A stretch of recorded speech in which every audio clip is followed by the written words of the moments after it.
Part 2 is data validation and cleaning. We will cover data validation, data cleaning, and data sanitization. Nowadays, machine learning platforms have data validation components that can be used to detect errors that can potentially harm model training downstream. Data cleaning is a topic that has been heavily studied in the data management community, but recently there's been this realization that not all of them necessarily benefit machine learning accuracy. So there are techniques that are more tailored for improving machine learning. In addition, there are more machine learning issues that have not been addressed enough in the data management community. So data sanitization is defending against data poisoning and adversarial attacks. And this has been mainly studied in the security community. Model fairness is also a very important issue nowadays, where if you have biased data, then the model trained on that data may discriminate users, and you want to prevent that from happening. So let's start with data validation. Now, the first useful approach for validating your data is to visualize it. So here's an example. So visualization is useful for sanity checks on data to prevent larger errors downstream. So a representative tool is facets, which is a component in TensorFlow extended that shows various statistics are relevant for machine learning. So on the bottom left, you see facets overview, which shows for various features different statistics like mean, standard deviation, portion of zeros, and histograms, and so on. While this may seem pretty simple, it's very critical to do this because sometimes you can catch errors very early on. In this example, the features capital gain and capital loss have strangely high portions of zeros. And so here the tool is alerting the user in red fonts that this should be checked upon. And if you don't solve these problems right now, then what happens is the trained model downstream is not going to just crash, but it's going to simply perform slightly worse than before. And that's very subtle and very hard to debug later on. It could take hours or maybe days to find out the root cause. On the right-hand side, you see an interface for facets dive, where you can take a closer look at a sample of your data. So here, I don't know what this data is about, but at least I know, looking at the colors, that there are 8 occupations. You can also compare 2 features at a time to find any correlations, at least visually. Now, facets is a manual visualization tool, but there's also been research on how to automate such visualization. So CDB is one of the early works that repeatedly generates visualizations of interest. Now, what do we mean by interesting? Well, here it uses a deviation-based metric to measure interestingness. And I'll illustrate that with this example. Suppose that we are comparing the internet access usage of different groups, where we compare the desktop usage and the mobile usage. Now, when comparing female versus male, the distribution of desktop versus mobile is not that different. And so this is considered an uninteresting visualization. Whereas on the right-hand side, if you compare emerging market versus mature market, in emerging, there are lots of mobile users, whereas in mature market, people still use desktop for internet access. And so the 2 distributions are quite different, and this means interesting to CDB. So while you can automatically find lots of interesting visualizations, then you run into the problem of false positives, because at some point, some of the visualizations are going to be just bogus information. And so there's also been some work that tries to complement that problem by doing automatic control of false discoveries. So Qt is one of the first systems to do that. It performs multiple hypothesis testing for visual, interactive data exploration. So here you can imagine some workflow where user keeps on generating visualizations, and some are interesting, so they're marked as significant, some are not, and so on. So based on this user feedback, we like to automatically choose the visualizations that are significant or interesting in a statistical sense. Unfortunately, traditional methods for controlling false discoveries, like Bonferroni correction and Benjamin-Hochberg procedure, assume static hypothesis. That is, there's only a fixed number of visualizations to compare. And so they don't apply to interactive data exploration setting, where you can potentially have an infinite stream of visualizations where you want to do that hypothesis testing. So Qt proposes a variant of a technique called alpha investing, where it controls a measure that captures false discovery rate.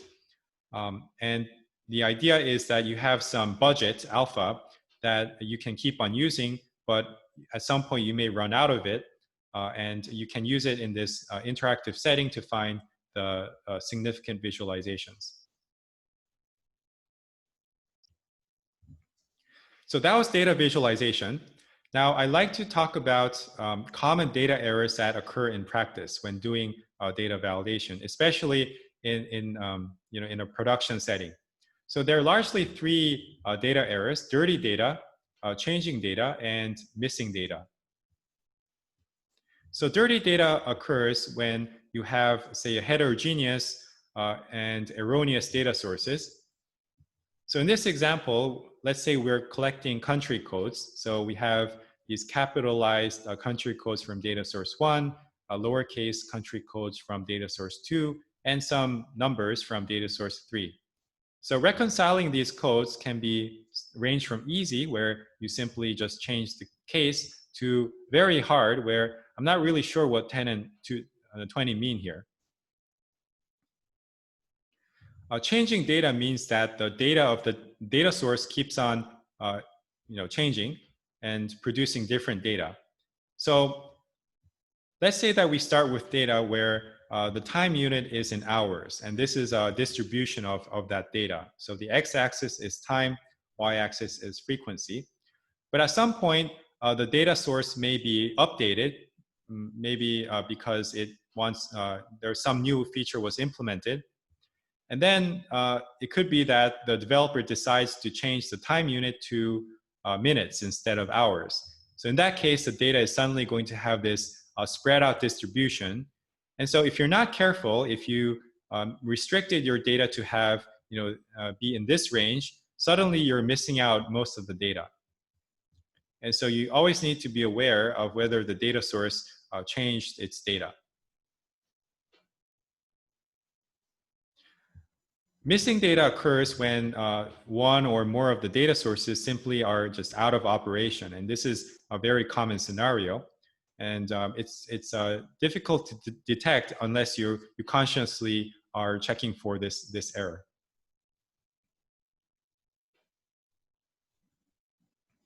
So how do we deal with these data errors? Well, first we have to alert the user who's responsible for the application. When doing that, it's very important to balance two things. One is you need to alert that when there's a real problem, but on the other hand, you don't want to provide too many false alarms because that's going to overwhelm the user.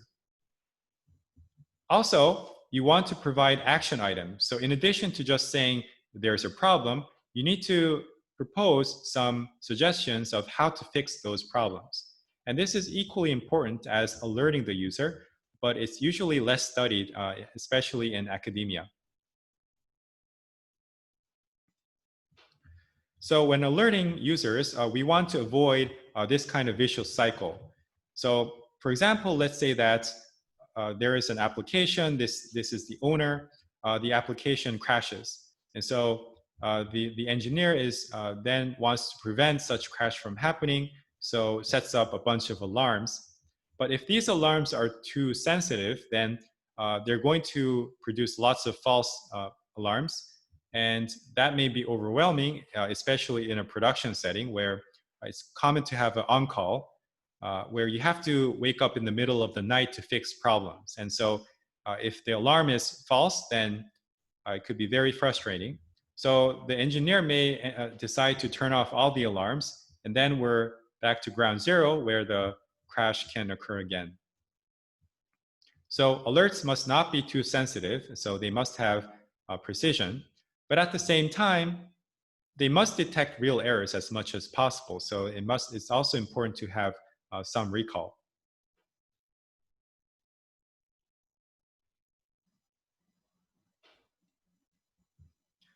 Now, alerting is not enough. Fixing is equally important, and we want to provide action items to users. And preferably, we want to give alerts that are more actionable. However, the difficulties of fixing a problem may vary, so you have to think about that. For dirty data, the solution is to apply data cleaning techniques. But as I mentioned, in some cases, this can be easy, like just changing the case of a country code, but they can be arbitrarily hard as well. For those of you who know data cleaning, the field of data cleaning. Changing data, in this case, you may need to analyze the distribution of data change and fix the data such that it fits the distribution. This may require some knowledge in statistics, which is not always given. For missing data, the usual solution is to look at the provenance and figure out the data source that was causing the problem and debug that data source. And so this is more actionable in the sense that engineers are used to debugging code.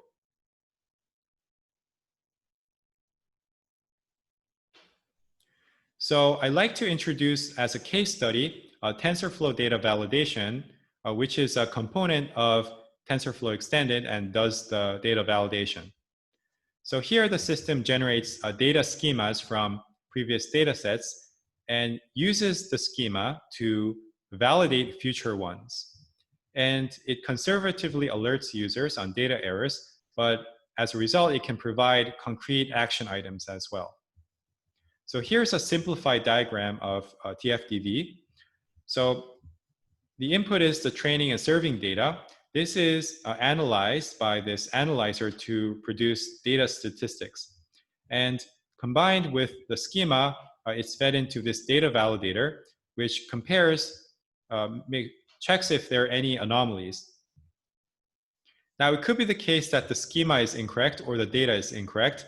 And so it provides some suggested schema edits to the user. And if the user approves the schema updates, then we have a new schema. Otherwise, the data is considered to be anomalous and we alert, we need to fix the data.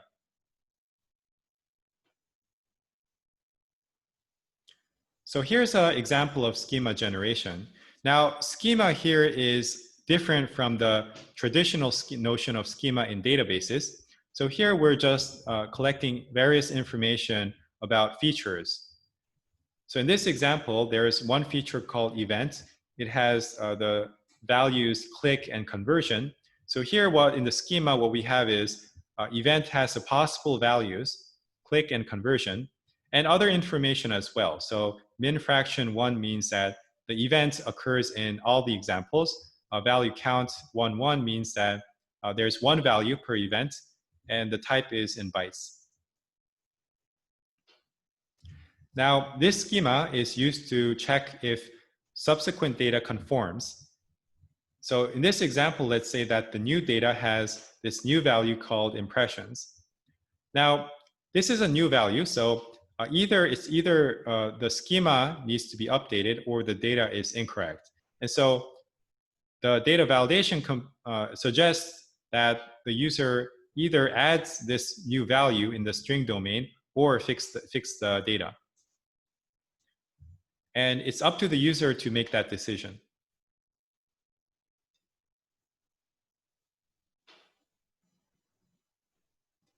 So here are some statistics in production. These are the top 5 anomalies that occur over a 30-day period. So the first anomaly is new feature column in data, but not in the schema. This means that there is this new feature that appeared in the data, but doesn't exist in the previous schema. So this is used by 100% of the pipelines. It's fired 10% of the time, and it's fixed 65% of the time. So it's a very common anomaly that occurs. The second common anomaly is out-of-domain values for categorical features. So this means that there is some new value that's outside the list of existing values. So this was exactly the anomaly I illustrated in the previous slide. So this is also used frequently, fired frequently, and also fixed, usually fixed correctly. And there are other anomalies as well. And the takeaway message of looking at this table is that the anomalies that are detected by TFDV are not really complicated, but they are essential to fix because they will definitely cause some problems later on if they're not addressed.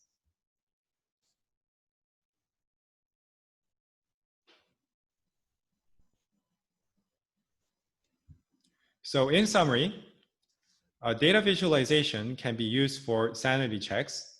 And we also talked about automatic generation techniques, which are useful, but you also need to be careful about reducing false positives. Data validation also needs to have a balance between recall and precision. So you don't want to overwhelm the users, but you still want to be useful. Equally important is the actionability aspect, where you want to help the user to actually solve the problem. Finally, I showed you a case study of TensorFlow data validation, where you generate a schema to validate subsequent data sets.